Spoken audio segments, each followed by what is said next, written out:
اعوذ باللہ من الشیطان الرجیم بسم اللہ الرحمن الرحیم۔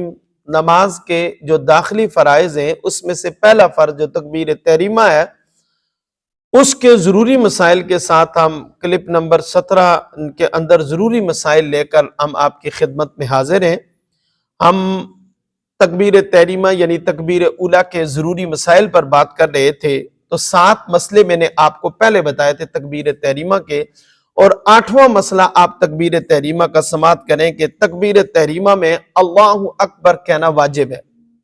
گنگا ہے یا کسی وجہ سے زبان بند ہو گئی، اس پر واجب نہیں ہے، اس کا ارادہ ہی کافی ہے۔ لیکن ایک بندہ ایسا ہے کہ جو قادر ہے اور وہ نہیں کہتا تو پھر وہ واجب کا تارک ہوگا، اس لیے اللہ اکبر اپنی زبان سے کہنا بھی کیا ہے، مقتدی کو اپنی زبان سے کہنا بھی کیا ہے، واجب ہے۔ یاد رکھیں آپ کے تکبیر تحریمہ کے لیے دونوں ہاتھوں کو کانوں تک اٹھانا کیا ہے، سنت ہے۔ ہاتھ اٹھانا سنت ہے، زبان سے تکبیر کہنا کیا ہے، واجب ہے۔ یہ اور دونوں ہاتھ کانوں تک اٹھانا سنت ہے، یہ صاحب بار شریعت نے لکھا ہے۔ یاد رکھیں کہ تکبیر تحریمہ کے لیے ہاتھ اٹھاتے وقت انگلیوں کو اپنی حالت میں رہنے دیں، نہ زیادہ کشادہ کریں نہ زیادہ ملائیں، ٹھیک ہے؟ اور یہ سنت طریقہ یہ ہے کہ اپنی حالت میں رہنے دے جس طرح کی حالت میں تکبیر تحریمہ میں انگلیاں ہوتی ہیں۔ اور یہ بھی یاد رکھیں مسئلہ نمبر 11 کہ تکبیر تحریمہ کہنے وقت ہتھیلیوں کو اور انگلیوں کے پیٹ کو، یہ جو پیٹ ہے انگلیوں کو ان کا قبلہ کی طرف رکھنا جو ہے وہ کیا ہے، سنت ہے صاحب بار شریعت۔ اور یہ بھی یاد رکھیں کہ دونوں ہاتھوں کو تکبیر سے پہلے اٹھانا سنت ہے، یعنی کہ جب آپ یوں تکبیر کہیں اللہ اکبر تو آپ بعد میں ہاتھ اٹھائیں نہیں، سنت یہ ہے کہ ہاتھ پہلے اٹھائیں پھر آپ منہ سے کہیں اللہ اکبر، تو یہ سنت طریقہ ہے۔ اور اس کے بعد آپ یاد رکھیں کہ 13واں مسئلہ یہ ہے کہ تکبیر تحریمہ کہتے ہوئے آپ کا سر جھکا ہوا نہیں ہونا چاہیے، بلکہ سر آپ کا جو ہے وہ کیا ہونا چاہیے، سٹریٹ سیدھا جو ہے وہ ہونا چاہیے۔ مسئلہ نمبر 14 آپ یاد رکھیں کہ عورت جو تکبیر تحریمہ کے لیے ہاتھ اٹھائے گی تو وہ صرف اپنے مونڈوں تک اٹھائے گی، اور یہ بات رد المختار کے اندر عورتوں کے حوالے سے موجود ہے کہ عورت تکبیر تحریمہ کے لیے اپنا ہاتھ جو ہے وہ کہاں تک، مونڈوں تک اٹھائے گی۔ 15واں مسئلہ یاد رکھیں کہ تکبیر تحریمہ جو ہے نا کے بعد فوراً ہاتھ باندھ لینا سنت ہے۔ ہاتھ تکبیر تحریمہ کہہ کے ہاتھوں کو لٹکانا نہیں آپ نے، بلکہ تکبیر تحریمہ کہنے کے بعد آپ نے فوراً جو ہے وہ دونوں ہاتھوں کو کیا کر لینا ہے، باندھ لینا ہے، دونوں ہاتھوں کو کیا کر لینا ہے، باندھ لینا ہے۔ اور یہ یاد رکھیں کہ ناف کے نیچے باندھ لینا کیا ہے، سنت ہے صاحب بار شریعت۔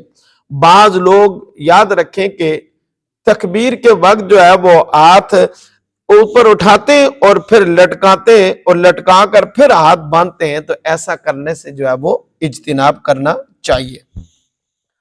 16واں مسئلہ آپ یہ یاد رکھیں تکبیر تحریمہ کے متعلق کہ امام کا تکبیر تحریمہ اور تکبیر انتقال جو رکوع کی، سجود کی، یہ بلند آواز سے کہنا کیا ہے، سنت ہے امام کے لیے۔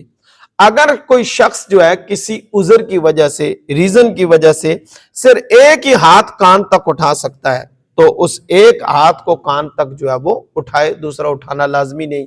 مفلوج ہے، پیرالائز ہے کہ ہاتھ ہی نہیں ہے، کوئی ریزن ہے تو ایک ہاتھ کو جو ہے وہ اپنے کانوں تک اٹھائے گا۔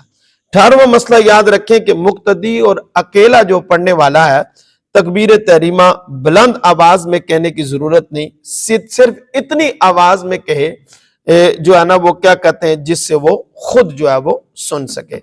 19واں مسئلہ یاد رکھیں کہ تکبیر تحریمہ جو ہے کہ وقت ہاتھ اٹھانا کیا ہے، سنت موقدہ ہے، ہاتھ ضرور اٹھائیں گے آپ۔ ہاتھ اٹھانے کی عادت کو ترک کر دینا، یہ اس سے انسان کیا ہوگا، گناہگار ہوگا۔ اور تکبیر تحریمہ میں ہاتھ جو ہے نہ اٹھانے سے نماز کیا ہوگی، مکروہ ہوگی۔ فتاوی رضویہ جلد اول کے اندر یہ بات موجود ہے۔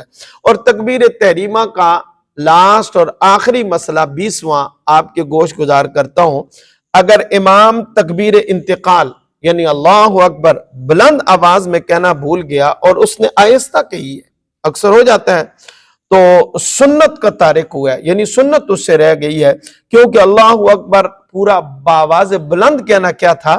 سنت ہے۔ نماز میں کراہت تنزیہ آئی ہے، مگر نماز جو ہے وہ ہو گئی ہے۔ یہ تھے تکبیر تحریمہ کے ضروری مسائل۔ انشاءاللہ العزیز جو نماز کے داخلی فرائض میں سے دوسرا فرض ہے قیام، ہم اس کے ضروری مسائل لے کر نئے کلپ کے ساتھ دوبارہ حاضر ہوں گے۔ تب تک کے لیے اللہ حافظ، السلام علیکم ورحمۃ اللہ وبرکاتہ۔